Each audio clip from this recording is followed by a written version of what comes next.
reference. Listen to the women scream out that last verse. It's still in the hymn book. We need to, because first of all, everybody wake back up, and secondly, I can't understand a word they're saying. So, what was that we just listened to? It was "Oh My Father." It was written by Brigham Young's wife. Eliza? Yeah, Snow. And Joseph's too. That's pretty much the first time that the Heavenly Mother concept came up. And I guess for some reason Mormons don't feel comfortable talking about Heavenly Mother. And anytime I would ask why in my classes at church, they would say, because she's so sacred that you can't mention her because God is very protective of her, basically. And he doesn't want her anybody to say anything bad about her, so we just don't talk about her. Oh, and so I always thought the reason that we don't talk about her is because there was more than one. Like you might not have the same Heavenly Mother that I did. That's what I thought too. It doesn't really make sense to talk about her. Yeah. There's lots of them. Right. So Oh My Father talks about us being spiritual children, and then in the end there says, well, truth is reason, truth eternal tells me I've a mother there. Yeah. In my first primeval childhood was I nurtured by thy side. I find it kind of a sad irony that the only song that makes any reference to a Heavenly Mother is called "Oh My Father." Right. Kind of discouraging. Anybody want to put bets on how long it's going to last in the hymn book? There we have, the problems we see, and really, I know I've said this before, but I think it's worth repeating. It is so sad. One of the central problems of women in the church is their eternal destiny is to disappear, right? Because we're playing out in our mortal probation here the exaltation of our parents, right? And in the proclamation on the family, all human beings, male and female, are created in the image of God. Each is a beloved spirit, son or daughter of heavenly parents, and as such, each has a divine nature and destiny. Gender is an essential characteristic of individual premortal, mortal, and eternal identity and purpose. Except for those people who were born intersex. They don't exist. All right. Well, let's go over quickly some of the theological problems. I do think, and I mentioned this at the top of the hour, that I do think it solves some theological problems. And this is something that's happened over and over again, especially in the Reformation, that was the problem of the theodicy. Why is there evil? And then why are some people good and some people bad? And of course, Calvinism started down the path of, predestination and predeterminism, where God chooses who he is going to save. And there's really not much you can do about it. And what this does is, and at the time that Mormonism sprung up, this was still a hot topic. It's sort of doesn't have such theological legs anymore. But this sort of solves that issue because, voila, it's all from the pre-existence. So you can have the Calvinist sort of predetermination, which sort of explains why some people accept the gospel and others don't. It helps you explain why you spend 2 years tracting and nobody listens to you, or they don't seem to understand it because there's something about their spirit that makes them resistant to it. Yeah, it's this endless refinement process where God just started with the intelligence, made some spirits, and then has to filter it out, so he just winds up with the celestial beings, and the rest is just sort of detritus, just leftover, flotsam. But so you're allowed to have, it allows for predestination and agency at the same time.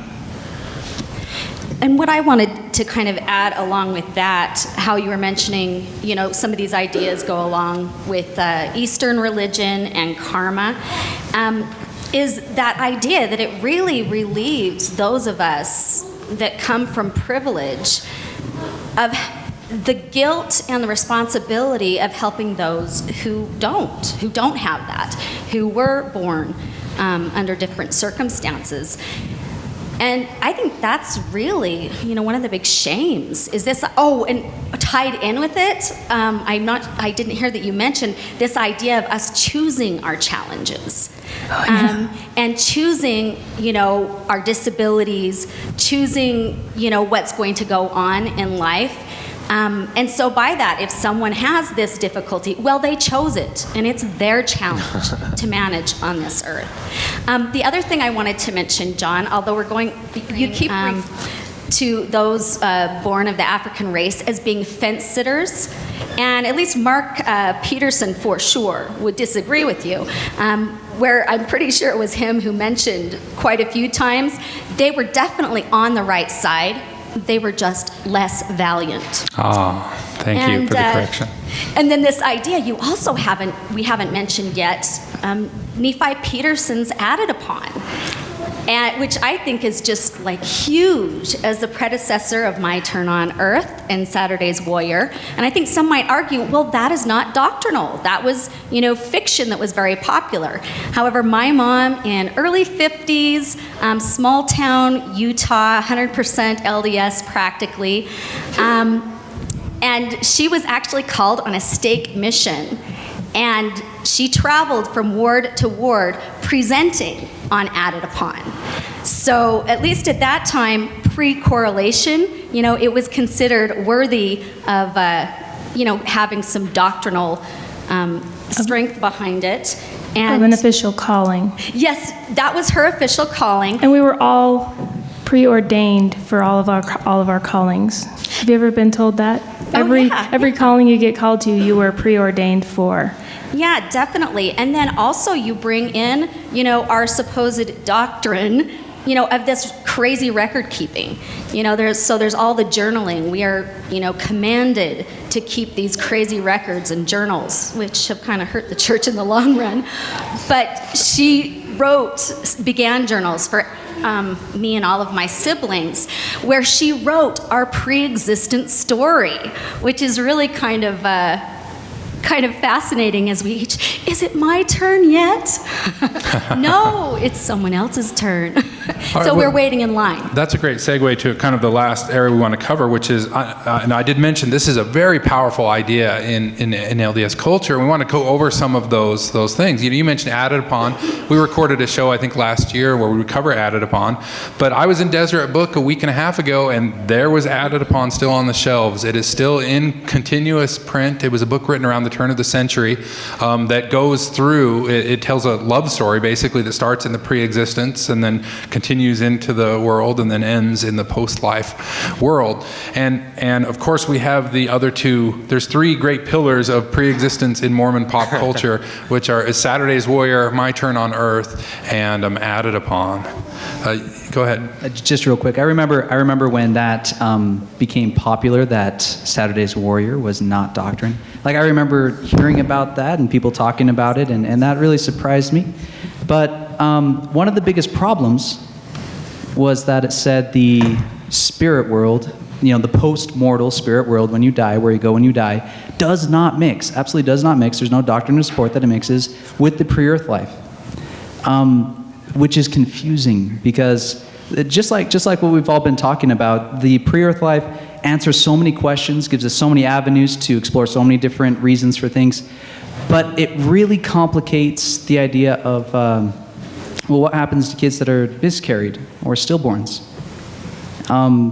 What's the answer to that? Free pass. Well, I know in the case of a stillborn child, I remember reading something, Joseph, I always get the F and the Fielding confused as to which one is which, but... Your heel caught it. You gotta watch out for those things. Specifically stating that stillborn children or miscarried children are not to be included on family records at all.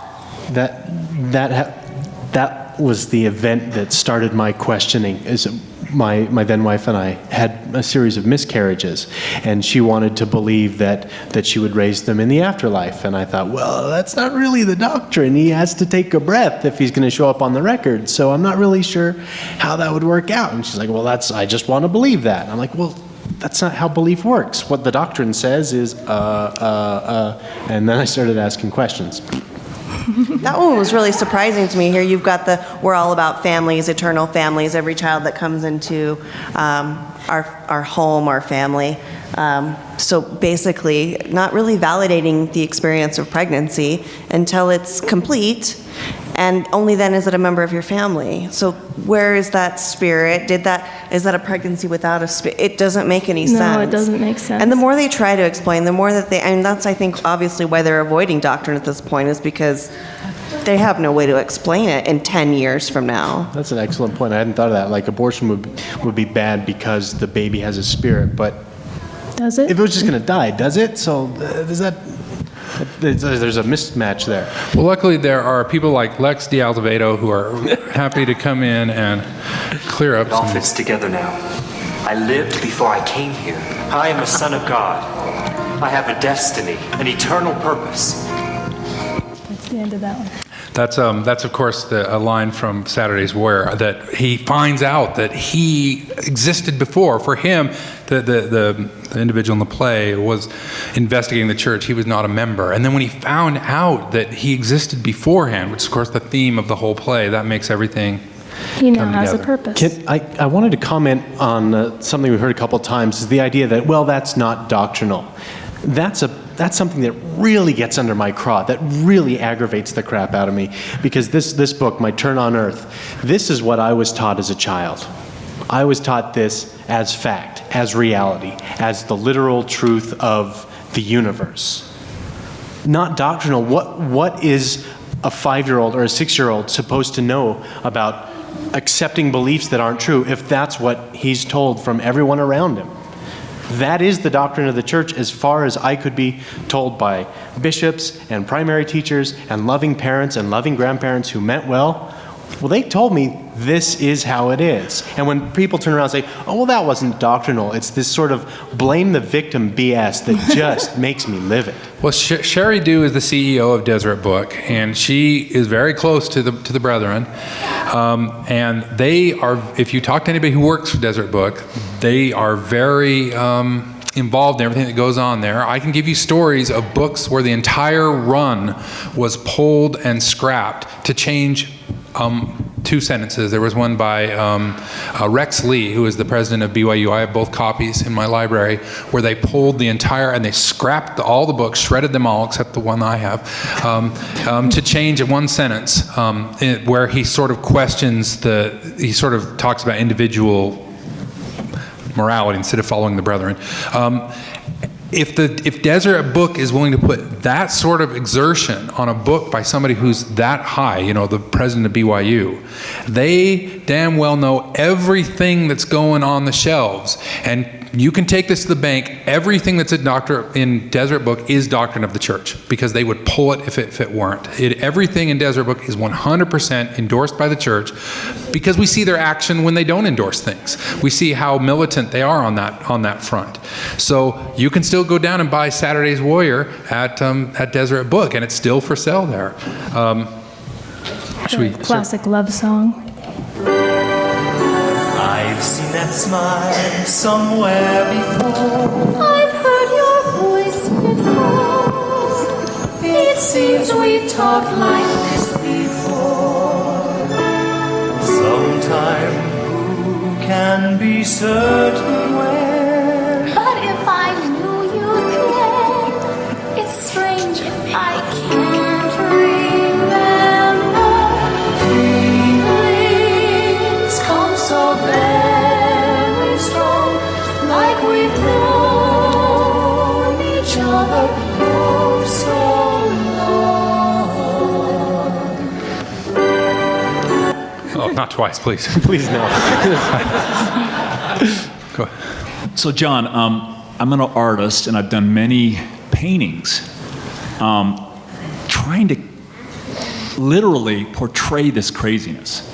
I'm sitting here thinking, I've been recently asked to do some paintings depicting our pre-mortal. Make sure they have the columns. Well, I'm looking at the same, I've got it right here. I mean, this is it. How do you, is there any apologetic, I'm trying to literally wrap my mind around a scene, a romantic scene where you meet your wife in the pre-existence. How is that going to all play? Is this a landscape? Back to your notion of bodies. Are we eating in this premortal existence? Are we looking and saying, wow, we've got these mouths and these teeth? And is there any concept out there? I mean, in my growing up the same way, it's Earth, you know, in kind of a fuzzy, hazy with a lot of sheets, kind of Right. lovish, you know. Uh-huh. We had this dilemma early on, how to depict heaven, a premortal heaven, literally in some of the I got to be careful here, the media, and these depictions. We had everything from gardens. As an artist, I want to be out in the mountains. We ended up with this kind of classical space shot Greek, you know, pillars, togas. But then that is crazy. What, clothing? So is there a celestial loom, kind of a polyester? What?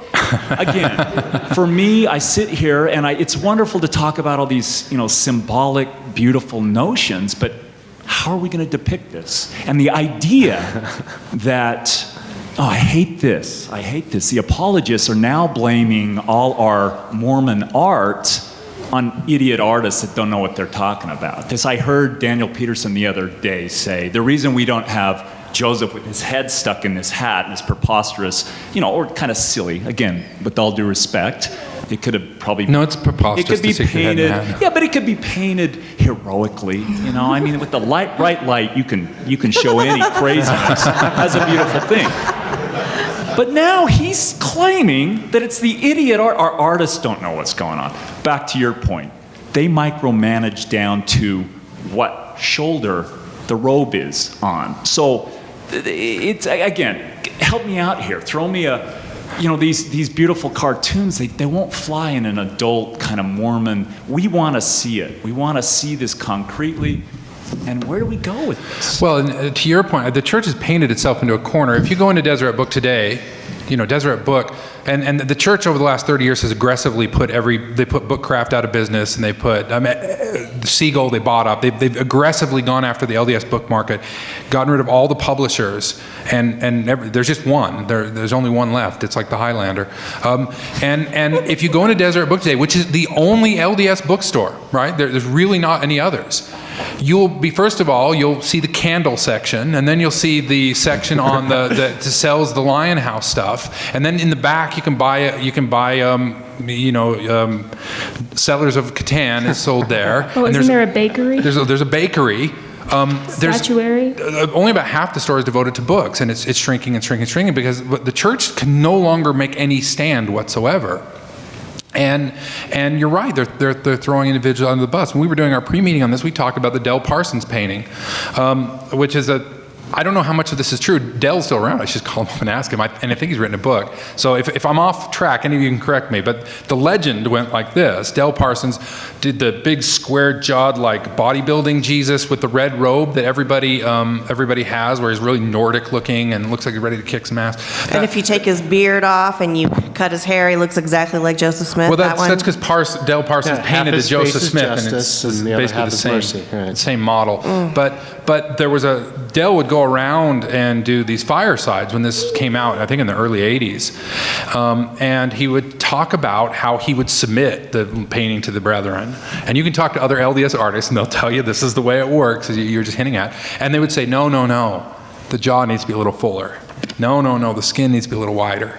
No, the eyes need to be a little bluer. And the implication was always because whoever it was at the time was saying, well, I was just talking to Jesus last Wednesday, and you know, he's trimmed his beard. So, but then they finally arrived at this at that painting that if you've ever been to LDS Church, you've all seen.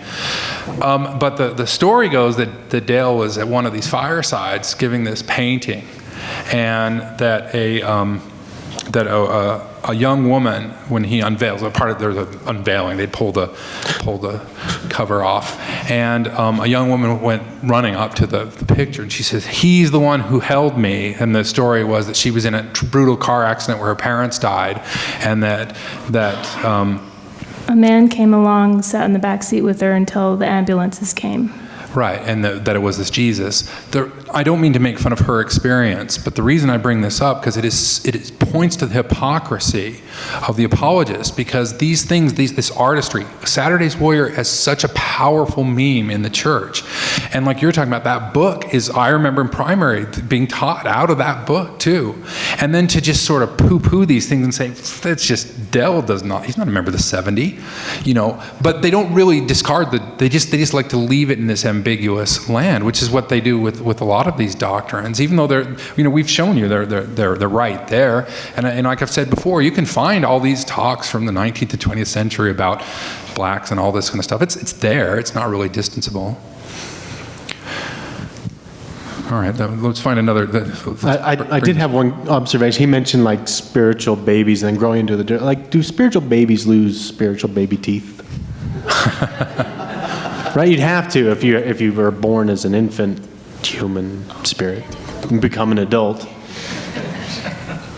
How does that work? Do you poop your spiritual diapers?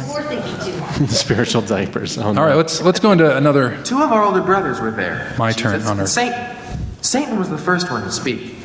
He said, This is back to the war in heaven. I have a plan. It will save every man. I will force them to live righteously. They won't have to choose. Not one we will lose. And give all the glory to me. Give it to me. Obviously a black man.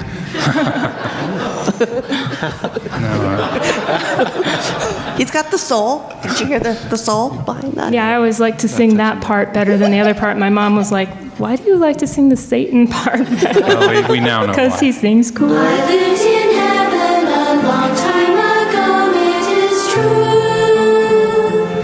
Lived there and loved there with people I know, so did you. Then Heavenly Father presented a beautiful plan, all about earth and eternal salvation for man.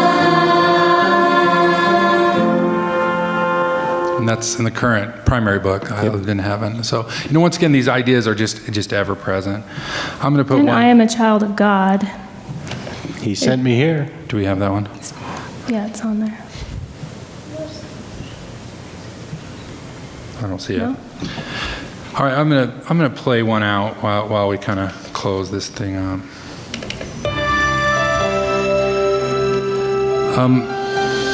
So I said at the beginning, this doctrine is really essentially LDS. If you want to understand LDS theology, you really need to understand this, especially the way it's played out in the pews, because it explains the position, which I have before called sort of the problem of the minority, which is, if this church is the true church, why is it so small? Why does it lack so much influence? Why is the world in the condition that it is? Well, this is sort of the what was Einstein's constant that he put into his equations to explain that the universe was in a steady state and not growing? It's that sort of thing. It allows everything to work. It allows it to come together because you can throw so much garbage into it and just equalize the whole thing out. So it is a very important belief, and it's one that I wish that the church would explore further. I've said before that the church should stop trying to turn itself into a Protestant religion and take some of its good stuff and push it forward, and I think this is one of them. So this song I'm playing here is called "The Test" by Janice Cat Perry, where it says, "Why are you blind? Why is there suffering? Why is it so hard? But this life is the test." So the world that we live in today is, the paradigm comes all the time that it's a test, and this is sort of wraps up everything we've been talking about. The problem with this doctrine is it saps meaning out of this world. If you let's say, have a lot of talents that you want to develop. But instead of doing that, let's say you want to go to graduate school or you want to start a business, whatever, you're called to teach in the primary. It doesn't matter because this world is just a test. It's just to prove to see if you'll be obedient, prove to see if you'll do what's there. And then we can use this doctrine of the veil to say, well, this is what you were supposed to do. It doesn't matter that you're an artist. It doesn't matter that you're a musician. It doesn't matter that you want to go to grad school and study astrophysics, because we can kind of manipulate you to where we want you to be, because that's part of this ordained plan. Remember, everybody was foreordained to everything. And there's a certain level of acceptance that I think comes along with this doctrine that can be very dangerous. It's the reason that Christians, tolerated slavery for so long, because you can say, well, that's just the way God wants it. If God wanted to change it, he would change it. And there's this thing that apologists are saying right now, that the doctrine of the blacks and the priest wasn't really a doctrine. It was just because nobody asked. Now, I think Quentin Cook in the last conference said that the 1978 thing only came after a lot of trial and asking and supplication, which contradicts what the apologists have been saying. But if we're taught to be obedient and accept, and we're also taught at the same time that folk doctrines can creep in but need to be asked of God, we've got a problem there, and that's where this thing can be particularly problematic. Yeah, you have apologists doing all the heavy lifting, and these inspired men chosen of God to speak boldly say nothing about doctrine. They're just mute on it and let intellectuals that want to be part of the church kind of clean up the dirty work. All right, so I think we've explored the pre-existence, and now they'll tell you that pre-existence doesn't refer to a place; it refers to a time, and it's everything before we were born, and we don't know anything about it. That's sort of the official stand of the church. All right, any last words from our illustrious panel? No, thanks for the invite. Any last words from the audience? Did I bring you all down? You're no longer. I felt like I ended that one on a sad note. I got a little tear. Your lives aren't predetermined. You have to make your own meaning now. Well, we've got, so since you're all in Utah, those of you who are listening at home can just pine to come back home to Zion. We've got a great summer coming up here. We're going to have lots of picnics, and I think we said the weenie roast was full and the camping trip was full, so you need to get on top of getting to our events. We rolled out the Mormon Expression community. If you go to mormonexpression.com, there's a link to the community page where people can post whatever they want. If you like to bowl, post some bowling, you can find some other like-minded individuals. We don't have any sort of agenda or anything other than it's good for people to get together. So come out to our picnics, meet some more people. And we have 2 contests right now. Oh yes, the 2 contests. We still have the t-shirt contest. We're trying to get our store rolled up. You can put any sort of image that you want on a t-shirt that has something vaguely to do with Mormon or Mormon Expression. And if it doesn't... We just need a logo artwork submitted, and that's what $100 winner will be awarded for the best one, or the one that we pick. And that's due by May 1st. Due June 1st is the essay contest. I think that's a favorite every year of hearing those personal essays. You just record an essay about something dealing with Mormonism, and you somehow, I think one year somebody did a song. It doesn't have to be about you. It just has to be about Mormonism. And it doesn't even have to be about Mormonism, really. It can be anything that's worth listening to. And then submit it to us, and then we'll put those out. And there's 2 $100 prizes, and both of them are generously funded by other people. They've called us and said, I want to pay for that one, I want to pay for this one. And one is for the Mormon Expression choice, and one is for the audience choice. So we'll give you all a chance to vote for your favorite, and we will award them their $100. And you said June 1st. June 1st is the deadline for that one. All right, well, the discussion continues on the website at mormonexpression.com. As Heather said, this is a product of the Whitefields Educational Foundation, which is a 501c3 organization, completely tax deductible. As a matter of fact, you can write off your mileage to and from this event. All right, well, thanks, everybody. Thank you.